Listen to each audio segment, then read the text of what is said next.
Merci à vous pour cet accueil pour les acteurs et pour le réalisateur. Alors j'espère que vous êtes remis de vos émotions parce que j'ai revu la fin et je suis encore un peu bouleversé. Et du coup, le principe, c'est que je vais commencer par poser quelques questions aux réalisateurs et aux acteurs et que vous pourrez ensuite poser les vôtres. Donc on va commencer avec une petite question pour Antonin Baudry. Comment on se retrouve à réaliser un premier film d'une telle ampleur? Bonsoir. Ça vient d'une passion et aussi d'une immersion.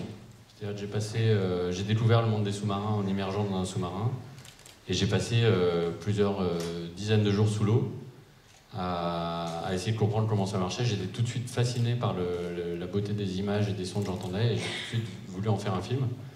Et puis après, à partir de là, les choses se sont passées un peu comme dans un film, justement. C'est-à-dire que je me suis dit, je veux vraiment faire ça. J'ai écrit un scénario, j'ai essayé de convaincre des gens. Et puis, j'ai eu la chance de trouver des producteurs qui étaient prêts à partir dans une aventure un peu folle. Et puis c'est parti comme ça. Et puis, voilà, j'avais envie de le faire avec certains acteurs qui ont dit oui. Et puis, c'est parti. Voilà. Super. Alors, François, l'oreille d'or, est-ce que vous aviez entendu parler de ce rôle clé dans un sous-marin, et comment est-ce que vous vous êtes immergé dans ce rôle-là? Bonsoir déjà. Salut. J'ai pas compris, pardon. Non, est-ce que j'avais déjà entendu parler de l'oreille d'or, parce que c'est un métier qu'on ne connaît pas. Ouais, non, alors complètement étranger, moi, à l'univers des sous-marins. J'avais vu des films plus jeunes, je pense à La poursuite d'Octobre Rouge, Das Boot, où je crois qu'il y a quelques plans où on voit en effet un analyste à un moment ou deux, mais je connaissais pas bien, et en fait, en lisant le scénario, qui était tellement riche, et c'est vrai, centré sur ce personnage et son don, ça m'a hyper donné envie. En rencontrant Antonin, du coup, très vite, il m'a parlé de ce métier un peu fou qui était l'oreille d'or. Ouais. Et Reda, je voulais aussi te poser une question par rapport à la première séquence qu'on voit où tu détruis un hélicoptère avec un RPG. C'est une des séquences qui m'a complètement bluffé, je pense que vous aussi. Comment tu as vécu ce tournage? Est-ce que tu l'as vraiment fait déjà? Est-ce que c'était cool? Voilà, qu'est-ce que tu peux nous raconter sur ça? Alors, bonsoir aussi. Ouais, c'est assez cool de shooter un hélicoptère d'un sous-marin. Et c'est dans assez peu de films qu'on peut vivre ce plaisir-là. Donc voilà, c'était. Non, mais au-delà de ça, voilà, moi j'ai beaucoup aimé le scénario, la rencontre avec Antonin. Dès le début, j'ai senti qu'il n'allait pas juste remplir le cahier des charges d'un film d'action où il allait faire tout ce qu'on lui demande, mais qu'il y avait un point de vue, un regard là-dessus, une oreille là-dessus. Et puis pour la préparation, on a eu la chance de partir dans des sous-marins. Donc voilà, rien que ça, même si le scénario n'avait pas été aussi bien, je crois que je l'aurais fait quand même. J'imagine. Est-ce qu'on a déjà des questions ou pas? Là.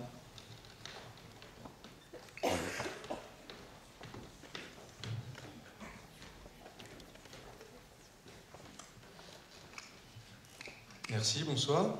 Alors j'aurais une question pour Monsieur Baudry. Est-ce qu'il y a une raison en particulier pour avoir choisi comme combat principal du film, entre guillemets, une confrontation entre deux sous-marins français et pas un sous-marin russe ou un sous-marin comme dans d'autres films? C'est une bonne question. Moi en fait, c'est une chose qui me hante beaucoup, le fait de vivre dans un monde dans lequel il y a ces armes-là. Enfin, disons, voilà, la possibilité par l'homme de se détruire lui-même. Et comme en fait, quand j'ai visité un sous-marin, on m'a expliqué que tout était parfaitement huilé, il n'y avait aucun risque d'erreur, il n'y avait pas de problème, etc. Et comme j'ai toujours l'esprit un peu mal tourné, je cherche toujours la faille de là où des systèmes qu'on me montre. Et du coup, j'ai commencé à m'imaginer ce qui pouvait poser problème dans le dispositif tel qu'il existe. Et je me suis rendu compte que là, il y avait éventuellement un risque. Et après, il n'y a pas de système sans faille, donc ils existent tous. Mais je me suis dit, là, il y a un endroit où le truc peut dégénérer. Et qu'est-ce qui se passerait si ça dégénérait? Donc moi, j'ai voulu essayer raconter une histoire qui puisse se passer aujourd'hui, qui puisse se passer ce matin sans qu'on le sache. Et donc je me suis beaucoup documenté, j'ai beaucoup rencontré de gens qui sont en charge de la dissuasion nucléaire, depuis l'Élysée jusqu'aux gens qui sont vraiment en charge des machines, etc. Et j'ai essayé à chaque fois de me mettre dans la peau des personnages ou des personnes qui sont en charge de ça, en me disant qu'est-ce que je ferais si j'étais eux. Et assez rapidement, en fait, je me suis aperçu que s'il y avait des gens qui avaient une conscience, ils allaient essayer d'arrêter ce qui se passait, quel que soit le système, quel que soit ce qu'on leur disait de faire, ils allaient essayer de le faire. Et donc, voilà, c'est en réfléchissant en fait à comment marchent les choses que je me suis retrouvé moi-même dans cette situation comme une expérience de pensée. Et je me suis dit, bah ça pourrait arriver. Et voilà, et c'est comme ça que j'ai continué d'écrire ça. Donc c'est vraiment totalement possible d'arrêter un tir nucléaire une fois qu'il a été ordonné. Alors, oui, c'est totalement impossible. Et c'est une chose qui m'a beaucoup surpris moi-même. Et effectivement, je me suis fait confirmer vraiment par tous les gens qui sont en charge de ces questions-là. C'est impossible. Ça fait partie de la doctrine de dissuasion nucléaire en France. Ça ne marche pas pareil dans d'autres pays. Ça ne marche pas pareil aux États-Unis pour des raisons logistiques principalement. Mais en France, de fait, l'ordre de tir vient directement du président de la République au commandant du sous-marin, donc au personnage joué par Reda. Il n'y a pas de... Donc, évidemment, tous les ordres sont codés. Il n'y a pas d'encodage pour un ordre d'annulation. Ça n'existe pas. Voilà. Merci beaucoup.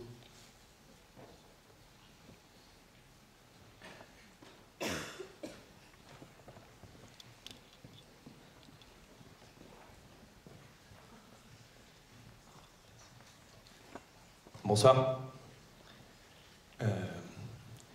Oui, voilà, je voulais vous poser une question. Donc bon, ça se passe sur l'univers du sous-marin. On connaît le côté exigu de cet appareil, et on connaît aussi le nombre de personnes qu'il y a sur un tournage. Alors, ce que je voulais savoir, est-ce que vous avez tourné, en partie dans les sous-marins, comme a dit Reda, vous êtes parti une dizaine de jours, enfin, je ne sais pas. Et je voulais savoir comment vous avez pu le faire, parce que c'est tout petit, il y a énormément de monde, et puis je suppose que pour la plupart, il doit y avoir des problèmes de claustrophobie, tout ça. Comment ça s'est passé? Comment vous avez pu réussir à bien mener ce projet? Effectivement, bon, c'était un petit défi. Il y a des scènes qui ont été tournées dans des vrais sous-marins, qui sont principalement les scènes que vous voyez dans les coursives ou dans la salle d'évacuation à la fin, par exemple. Et puis il y a des scènes, tout ce qui se passe dans les salles des commandes a été reconstitué en studio. Et une des décisions qu'on a prises, c'était contrairement à d'autres films de sous-marins, enfin d'ailleurs la plupart je crois, on a tout fait à l'échelle 1. C'est-à-dire que la salle des commandes qu'on a reconstituée, elle a exactement la même taille qu'ont des salles de commande de vrais sous-marins. Ce qui posait un certain nombre de défis techniques en termes de confinement. Ce qui ouvrait aussi, à mon sens, beaucoup de possibilités en termes d'intensité et de vérité et de réalisme et de sentir, enfin je sais pas, je voudrais bien avoir pour ça l'éclairage de Reda et François, savoir s'ils l'ont vécu comme un enfer ou au contraire comme quelque chose qu'ils ont bien vécu. Mais moi, derrière la caméra, ça me donnait beaucoup de contraintes parce que je pouvais pas mettre ma caméra partout. Mais en tout cas, j'avais l'impression quand je filmais, j'avais l'impression de ne pas voir des acteurs et pas voir une fausse équipe. J'avais l'impression de voir un équipage de sous-marins qui était réellement en train d'interagir et d'essayer de se débrouiller avec l'espace comme il était. Et du coup, d'avoir les relations les uns aux autres qui étaient des vraies relations de proximité physique et humaine, qui étaient ce que je voulais essayer de montrer. Je vous passe. Ouais, alors moi j'ai complètement halluciné quand on a plongé donc en préparation dans un vrai sous-marin avec un vrai équipage. Et c'est vrai que de l'extérieur, c'est un espèce de gros truc un peu imposant, une grosse masse comme ça, mais dès qu'on rentre, c'est, on le voit dans le film, c'est hyper exigu, hyper étouffant, et on est sans arrêt en contact les uns avec les autres, physiquement, quand on se touche. Et même pour nous acteurs, c'était important de le voir et de rencontrer les mecs, parce que du coup, on se rend compte qu'ils sont tout de suite dans quelque chose d'intime, quoi. Ils n'ont pas le choix, et ils sont littéralement les uns sur les autres quand ils dorment. Enfin, c'est une espèce de grande colocation comme ça. Et du coup, c'était important pour nous de s'approprier cet espace-là.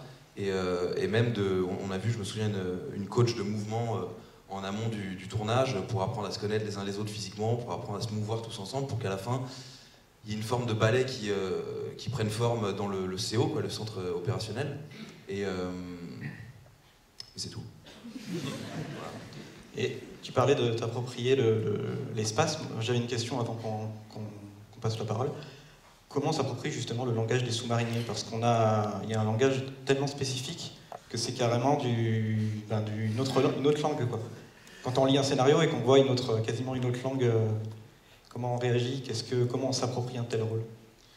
Ça faisait vraiment dès le début partie de la boussole du projet, quoi. C'était vraiment la direction, puisque avant le scénario, il y avait une petite note que Antonin avait écrite dans la page de garde, qui disait qu'il avait décidé vraiment sciemment de conserver tout le langage tel quel, pour que ce soit le plus réaliste possible, même si on pouvait perdre des choses de sens et sans les sous-titrer, sans changer des choses pour les simplifier, sans les sous-titrer.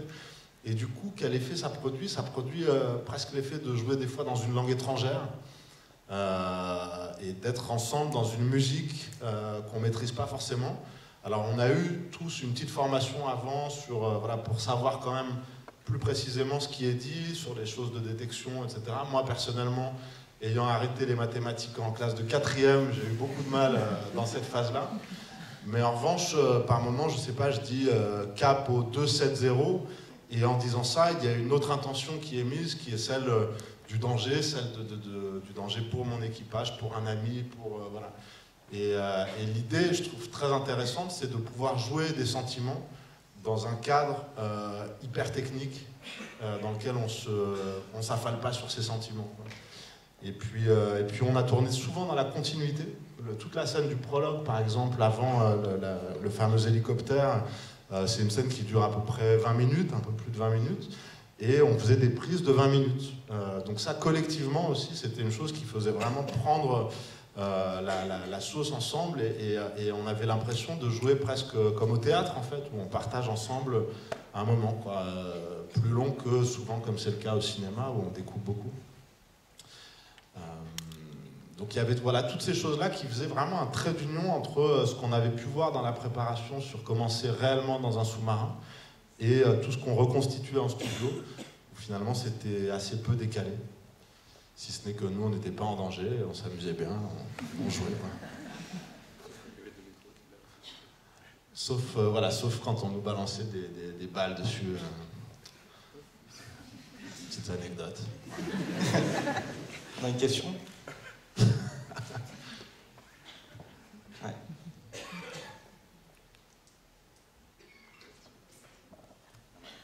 La pression. Bonsoir. Déjà, merci beaucoup. C'est un film absolument incroyable.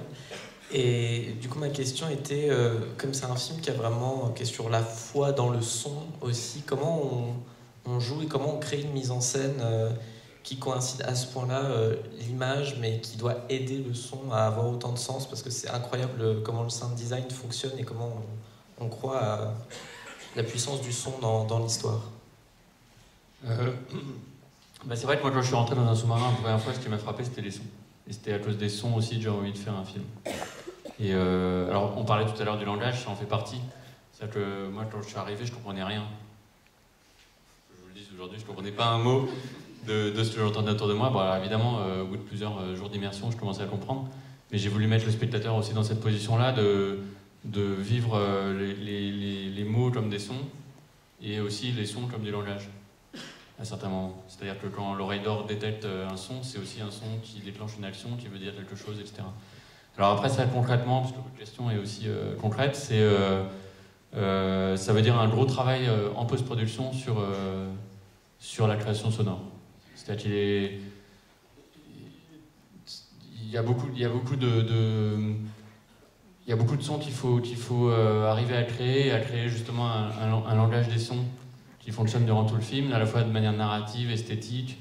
Je donnais l'exemple tout à l'heure, par exemple le son des torpilles qui avancent sous l'eau, à la fin dans le combat de torpilles. J'arrivais pas, j'étais jamais content avec les sons de torpilles, ils me faisaient pas peur, ils me faisaient pas rêver, enfin ils m'énervaient. Et finalement j'ai fini par trouver le bon son en prenant je sais pas comment ça s'appelle, un un cri de serpent que j'ai mélangé avec un rugissement de lion. Et c'est ça les sons de torpille que vous entendez. Mais ça a été, voilà, c'est des trucs un peu comme ça, il y a un peu de hasard des fois aussi dans les sons qu'on trouve, mais ça a été un gros travail de création de cet univers-là. Et comme je l'avais présent dès le début et dès le tournage, etc., je savais qu'il fallait que je le conçoive autour de ça. Voilà. Alors c'est marrant parce que tu parlais du son. Il faut savoir que le film a été mixé au Skywalker Ranch et que le monteur est aussi un monteur qui a travaillé sur La mémoire dans la peau de Doug Liman et sur des films de Terrence Malick. Donc comment on prend les services de personnes aussi prestigieuses, on va dire. Non, c'est deux cas complètement différents, parce que dans le cas du monteur, en fait, j'avais vraiment envie de travailler avec lui, donc je suis allé le chercher, en fait. Et je l'ai ramené dans ma valise, quasiment. Dans le cas du Skywalker Ranch, c'est différent, c'est eux qui ont en fait vu un premier montage du film par des connaissances interposées, et c'est eux qui m'ont appelé pour me dire qu'ils avaient envie de faire le son de ce film. Donc c'est Randy Tom, en fait, le sound designer principal, et c'est celui qui travaille sur Apocalypse Now et tout ça. Et je pense que ça l'a intéressé parce que c'était un film sur le son, justement. C'est-à-dire que, en partie, c'est une des facettes du film, mais disons que le son est un personnage important du film, et je pense que du coup c'était aussi une occasion pour eux de développer leur propre amour du son. Voilà. Une autre question ?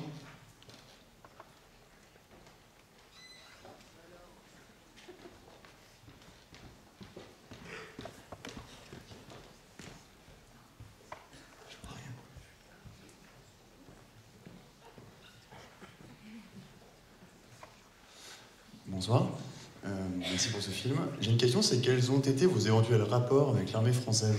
Et est-ce qu'ils se sont bien passés ou mal passés? Alors en fait, je passerai la parole à François Reda, parce qu'ils ont eu aussi des rapports avec l'armée française. Mais non, en fait, on n'a pas eu beaucoup de rapports avec l'armée française. On a eu des rapports avec les sous-mariniers, qui sont une sorte de sous-monde dans le monde de la marine, qui est elle-même un monde différent de l'armée. Et en fait, donc notre rapport avec les sous-mariniers, il a été assez étonnant parce que il a été très fusionnel dans le sens où une équipe de tournage et une équipe de sous-mariniers, ça fonctionne exactement pareil en fait. Et on ne le savait pas à l'avance, mais c'est ce qu'on a découvert en tournant. Et donc en fait, il y a eu un truc très, très fraternel et fusionnel. Après, avec l'armée elle-même, nous, c'est surtout comment dirais-je, c'est quand vous avez besoin d'un décor ou de moyens, il y a votre régisseur. Comme si vous avez besoin de tourner dans un bar, il y a votre régisseur qui va voir le bar et qui fait une convention, on a fait pareil. Voilà. Et donc il n'y a pas eu d'anicroche, il n'y a pas eu de problème, il n'y a pas eu de désir de savoir plus que ça ce qu'on voulait raconter au final. Ça a été assez serein. Voilà. Je ne sais pas ce que vous avez ressenti, vous, si vous avez... Oui. Non. Oui, non. Si. mais on a rencontré, c'est vrai, en préparation du coup des sous-mariniers. Moi, j'avais besoin, je suis pas allé beaucoup plus loin en mathématiques que Reda, mais j'avais besoin de comprendre en tout cas ce que je disais. Donc, même si je suis pas capable aujourd'hui de détecter un sous-marin d'un cachalot sans doute, quoique, peut-être. Mais en tout cas, j'avais besoin d'écouter les sons que les mecs entendent. J'avais un peu besoin de nourrir de réel le personnage de Chantraide. Et donc du coup j'ai rencontré des oreilles d'or en question, et même si eux ils persistaient à me dire que non, bon, c'est un travail un peu comme un autre, en grattant un petit peu la surface, je me rendais compte que même dans leur vie quotidienne il y avait des déformations professionnelles sans arrêt, et que y en a un qui me disait qu'il entendait le sac à main de sa femme qui rentrait des courses quand elle était sur le trot de soins en bas de chez lui. Donc on sent quand même que c'est des gars qui sont sans arrêt en train d'appréhender le monde d'une autre manière que nous, quoi. Et c'était important pour moi pour comprendre que c'est un don, c'est un espèce de super pouvoir, mais que aussi ça isole forcément, quoi, cette différence, et c'était un point de départ pour créer Chantraide. Bonsoir. Bonsoir aussi. Moi je trouve qu'on a été vraiment accueillis magnifiquement, quoi, par toutes les personnes, tous les sous-mariniers qu'on a pu rencontrer dès la préparation. et dès voilà, l'accueil qu'ils nous ont fait à bord de leur sous-marin, à nous inviter pendant 24 heures, chacun des acteurs principaux, à nous montrer plein de choses, à nous expliquer plein de choses, à être toujours disponible pour les questions qu'on avait à leur poser. Il y a eu aussi beaucoup de sous-mariniers qui ont participé vraiment au tournage, comme figurants, comme silhouettes.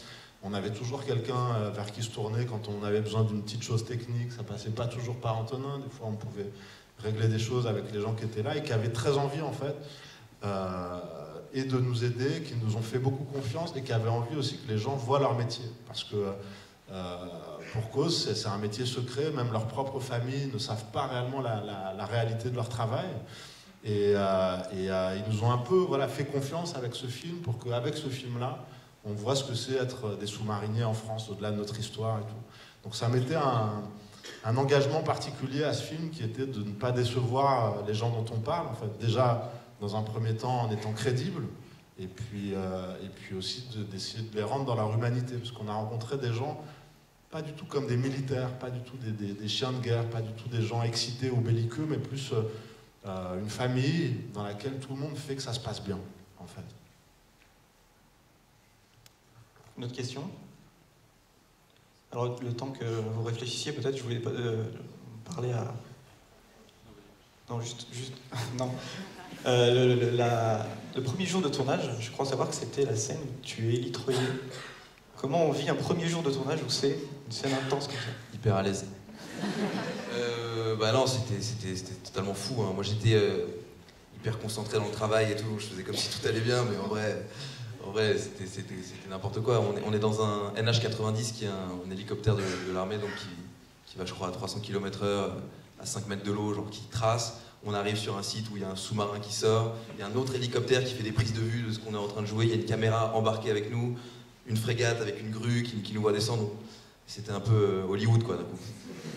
Mais génial. Et puis j'étais avec Mathieu Kassovitz, et du coup c'est notre premier jour de tournage en commun. Et moi j'ai cette image un peu stricte de lui, voilà, en tant qu'acteur, en tout cas dans le bureau des légendes, voilà. Et il était hyper concentré, machin. Et la scène est dans le film, donc on le voit descendre et on se regarde, on a un regard intense où littéralement le sort de l'humanité repose sur nos épaules, donc c'est quand même assez intense comme regard, je crois. Et il disparaît, et pour les biens du tournage, on le faisait remonter immédiatement pour refaire la prise. Et entre le moment où je le voyais disparaître et réapparaître, il était tout sourire, il avait sorti son téléphone, il était 360 sur le... Enfin bref.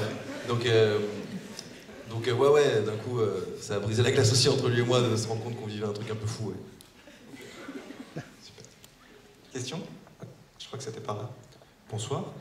Alors ma question, elle serait plutôt pour Reda et François. C'est en tant qu'acteur, est-ce que le fait d'avoir un espace extrêmement petit, étroit et donc une absence de mouvement, ça change quelque chose dans la construction d'un rôle? Et je pense notamment aux scènes de François où il y a des très longs plans sur lui, où il ne bouge absolument pas. Et on a juste un jeu avec le visage. Et voilà, je voulais savoir si... Oui, bien sûr. En tout cas, on joue vraiment dans les espaces dans lesquels on évolue. Ça modifie complètement notre manière de bouger, le rythme. Le volume de notre voix, toutes ces choses-là, c'est vraiment imprimé par l'espace. Et le sous-marin nucléaire d'attaque, il est vraiment très très exigu. Les gens dorment presque la face contre les torpilles. C'est vraiment, tout est agencé vraiment au millimètre.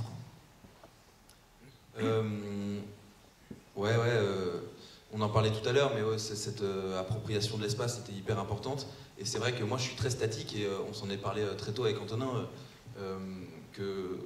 Et le prologue et la fin du film sont des moments quand même où il y a de la tension, beaucoup, et que là on se rend pas compte parce que c'est un morceau de 20 minutes de film qui passe et dans la continuité on est dedans, mais sur un tournage c'est des scènes qu'on tourne parfois en plusieurs jours, et le moment entre action et coupé représente peut-être 5 à 10% d'une journée qui passe, donc se remettre dans cette énergie là et trouver cette tension, c'était clairement un enjeu clé du film. Il n'y a rien à dire. On a une question? Par là. Bonsoir. Vous parliez de tension à la fin du film, et c'est vrai qu'on a énormément d'hésitation sur ce qui va se produire. si le missile va être tiré ou pas. Et je voudrais savoir si vous-même vous avez hésité sur la fin du film. Est-ce que vous avez pensé à un moment donné que le missile pourrait être tiré ou pas?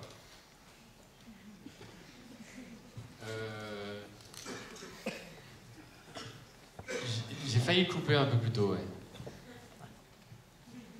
J'ai failli couper le film. D'accord. Merci.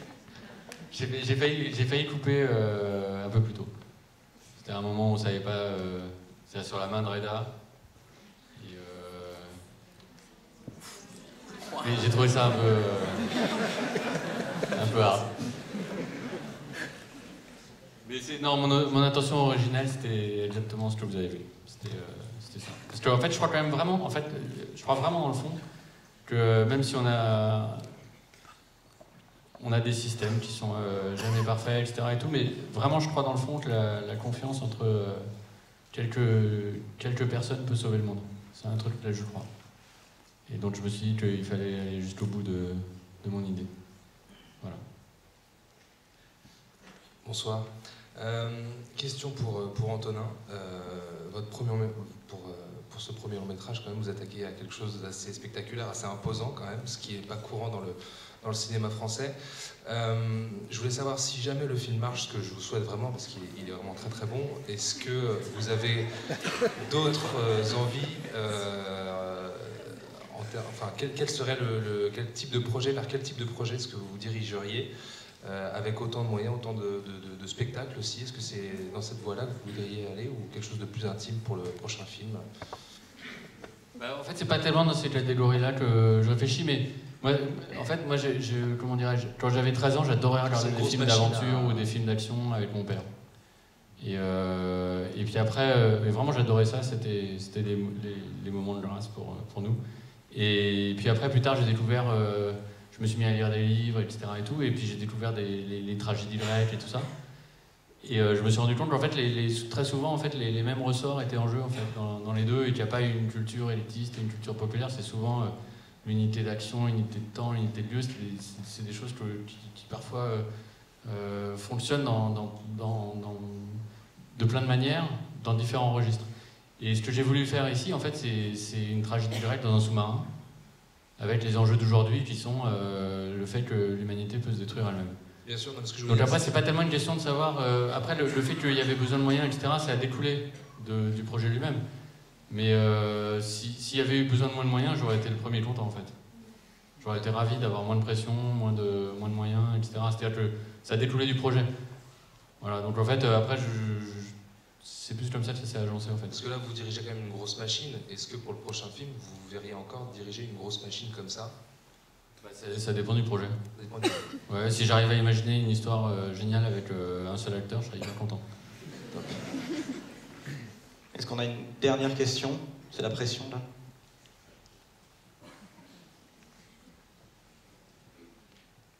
Est-ce qu'ils l'ont vu, les sous-marinés? Alors certains, oui. Il y a une petite projection d'une vingtaine de personnes pour justement les quelques sous-mariniers qui nous ont accompagnés pendant le tournage.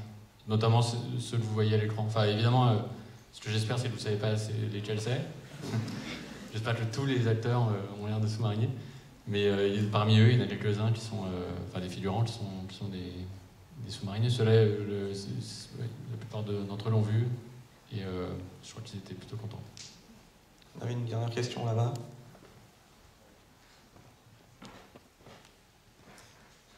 Bonsoir, merci, bravo pour ce film, c'est très réaliste. Moi qui ai vécu un peu à Brest, on retrouve pas mal de choses bien. Enfin, on voit les sous-marins comme ça et tout, etc.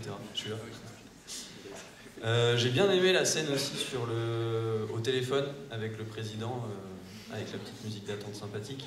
Est-ce que ça c'est réaliste aussi dans les études que vous avez menées, savoir si ça peut se passer ou est-ce que ça a l'air assez urgent comme situation? Bah oui, alors complètement, parce qu'en fait, donc c'est pas avec le président directement, c'est avec son chef d'état-major. Et effectivement, c'est comme ça que ça se passerait. C'est-à-dire que s'il y a une alerte comme ça, le président descend dans son bunker, il est entouré de son chef d'état-major et il se quitte plus. Et c'est à travers lui qui parle. Moi, mon parti pris dans le film, ça a été de tout voir à travers les sous-mariniers. C'est-à-dire de ne pas commencer à faire des scènes, à l'Élysée, qu'est-ce qui se passe, etc. Moi, je voulais qu'on sache ce que savent les héros du film, et de rester avec eux dans cette situation aussi où on ne comprend pas tout, on ne peut pas forcément anticiper ce qui va se passer, et on subit aussi, en grande partie, les choses qui arrivent. Donc voilà, une fois ce parti préétabli, je pense que c'est effectivement très réaliste. Ouais. Voilà. Okay. Merci Antonin, merci François, merci Reda, merci à vous d'être venus.